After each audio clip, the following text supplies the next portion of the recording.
навеки забуду беду и ухабы пройденной дороги.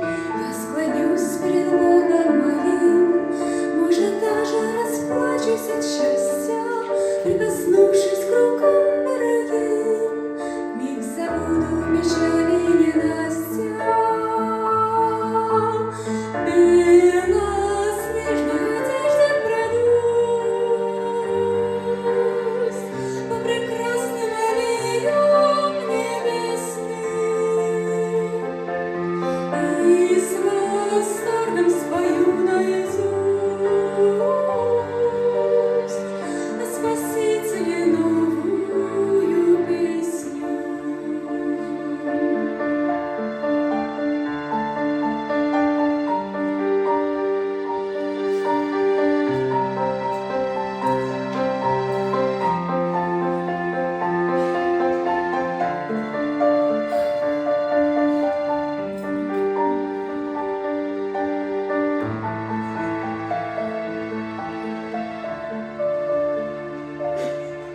Верю в встречу друзей.